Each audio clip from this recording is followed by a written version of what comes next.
Time is barely on our side. নমস্কার, এই মুহূর্তে আপনারা দেখছেন special sports channel. Special sports চ্যানেলে আপনাদের আরও একবার স্বাগত জানাই। গতকাল কিন্তু ইস্টবেঙ্গল মাঠে নেমেছিল আইএসএলের গুরুত্বপূর্ণ ম্যাচে নর্থ ইস্ট ইউনাইটেডের বিরুদ্ধে। সেই ম্যাচে কিন্তু একটা সময় ইস্টবেঙ্গল 2-0 গোলে পিছিয়ে ছিল এবং শেষ পর্যন্ত ম্যাচটি কিন্তু ইস্টবেঙ্গল 3-2 গোলে পরাজিত হয়। গতকালের ম্যাচে ইস্টবেঙ্গল পরাজিত হলেও আমরা কিন্তু কখনো বলতে পারি না যে এই ইস্টবেঙ্গল ভালো খেলেনি। ইস্টবেঙ্গল কিন্তু প্রথমার্ধেই 2-0 গোলে পিছিয়ে যায় ডিফেন্সের দোষে, এবং পরবর্তীকালে আমরা দেখতে পাই তারা কিন্তু ম্যাচে ফিরে আসে। যদিও তারা 3-2 গোলে পরাজিত হয়, কিন্তু এক একটা দিন খারাপ দিন যায়। ইস্টবেঙ্গল কিন্তু সেটা ব্যাড ডে ছিল কালকে, যার জন্য কিন্তু ভালো খেলেও তারা পরাজিত হয়। এবং গতকালের ম্যাচ থেকে আমরা দেখলাম ইস্টবেঙ্গল ডিফেন্সে কিন্তু অনেকটাই দুর্বল হয়ে পড়ে এবং মাঝমাঠে অনেকটা দুর্বল হয়ে পড়েছিল। কেননা আমরা জানি আপনারা যে কাঠ সমস্যায় শোভিক চক্রবর্তী এবং চোটের কারণে ক্রেসপো খেলতে পারেননি।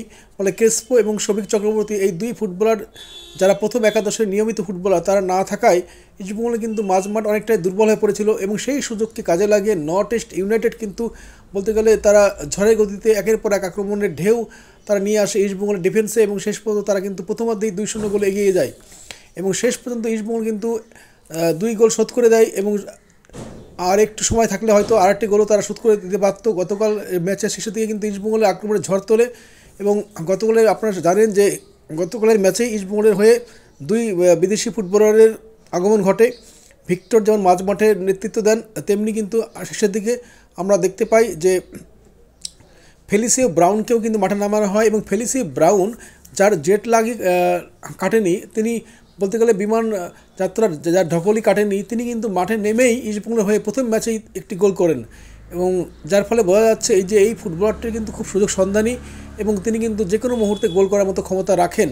এবং আমরা যতটুকু গতকালের খেলা দেখেছি তাতে দেখেছি যে ভিক্টর কিন্তু যেমন বল বাড়াতে পারেন, তেমনি বলটাকে হোল্ড করতে পারেন। এবং এই ফুটবলারটি যতদিন যাবে ততই কিন্তু নিজেকে মানিয়ে নেবেন বলে মনে হচ্ছে। এবং পাশাপাশি এই ফেলিসিও ব্রাউন, এই স্ট্রাইকারটি কিন্তু মানে গোলটা ভালো চেনেন, এটা কিন্তু বোঝা যাচ্ছে, একদম বক্স স্ট্রাইকার যাকে বলে। আগামী দিনে ইনি যে ইস্টবেঙ্গলের সম্পদ হতে চলেছেন, মানে ফেলিসিও ব্রাউন যে ইস্টবেঙ্গলের সম্পদ হতে চলেছেন, সেটা কিন্তু বলার অপেক্ষা রাখে না। তো আগামী দিনে আমরা কিন্তু অপেক্ষা করছি যে ইস্টবেঙ্গল কিন্তু খুব সামনেই সুদিন ফিরতে চলেছে। এবং বিশেষ করে আগামী ম্যাচে মুম্বাই সিটি এফসি বিরুদ্ধে ইস্টবেঙ্গলের 13 তারিখে ম্যাচ রয়েছে। আপনারা জানেন যে সেই ম্যাচে কিন্তু মাঠে ফিরছে শোভিক চক্রবর্তী এবং ক্রেসপো। ফলে ইস্টবেঙ্গলের মাঝমাঠটা কিন্তু অনেকটাই শক্তিশালী হবে। কিন্তু সব থেকে যেটা একটা ইস্টবেঙ্গল সমর্থকদের জন্য একটা বাজে খবর বা খারাপ খবর বলতে পারেন, সেটা হচ্ছে কিল্টন সিলভা। হ্যাঁ বন্ধুরা, কিল্টন সিলভা কিন্তু কাঠ সমস্যার জন্য মুম্বাই সিটি ম্যাচে খেলতে পারছেন না।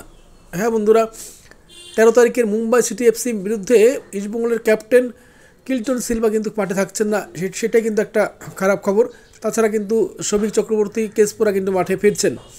এখন দেখার বিষয় যে আমরা আশা করছি যে ইস্টবেঙ্গল কিন্তু ঘরের মাঠে এই মুম্বাই সিটির বিরুদ্ধে অবশ্যই ভালো ফুটবল খেলবে এবং অবশ্যই ম্যাচটি জয়লাভ করবে। এবার আসবো আমরা মোহনবাগানের খবর নিয়ে। মোহনবাগান কিন্তু গতকালে মাঠে নেমেছিল হায়দ্রাবাদ এফসি বিরুদ্ধে, এবং হায়দ্রাবাদ এফসি বিরুদ্ধে তারা কিন্তু অল আউট খেলতে নেমেছিল, যে কোনোভাবেই হোক ম্যাচ জিততে হবে। এবং আমরা দেখতে পেলাম গতকাল কিন্তু মোহনবাগান তারা কিন্তু হায়দ্রাবাদ এফসিকে 2-0 গোলে পরাজিত করলো। এবং গতকালের ম্যাচে কিন্তু আমরা দেখতে পেরেছি যে মোহনবাগানের হয়ে একের পর এক আক্রমণের ঢেউ তারা তুলে এনেছিল মোহনবাগানের মাঝমাঠে। গতকালের ম্যাচে আমরা দেখতে পেয়েছি যে হায়দ্রাবাদ এফসি, জানেন আপনারা ইতিমধ্যে, তারা কিন্তু আর্থিক সমস্যায় পড়ে অনেক ফুটবলকে ছেড়ে দিয়েছে, ফলে তারা কিছুটা দুর্বল ছিল। এবং অপরদিকে মোহনবাগানের কিন্তু অল আউট যাচ্ছিল, যে কোনোভাবে তাদের ম্যাচ জিততে হবে। এবং আমরা দেখলাম বিশ্বকাপার কামিন্স কিন্তু মোহনবাগানকে বলতে গেলে গতকালের ম্যাচে একটি গোল করলেন, এবং আরও একাধিক গোল করতে পারতেন, তিনি যে ধরনের সুযোগ নষ্ট করলেন। এবং শেষ পর্যন্ত আমরা দেখলাম মোহনবাগান কিন্তু 2-0 গোলে জয়লাভ করলো, এবং তারা ইতিমধ্যে আপনারা জানেন যে 4 নম্বরে উঠে এসেছে। ফলে আগামী দিনে মোহনবাগানের যে একটা ভালো জায়গায় থাকবে সেটা বলার অপেক্ষা রাখে না, তারা যদি এই ধরনের পারফরমেন্স আগামী ম্যাচেও করতে পারে। তো এই ছিল ছোট্ট ভিডিও ভালো লাগলে অবশ্যই লাইক, শেয়ার এবং সাবস্ক্রাইব করতে ভুলবেন না।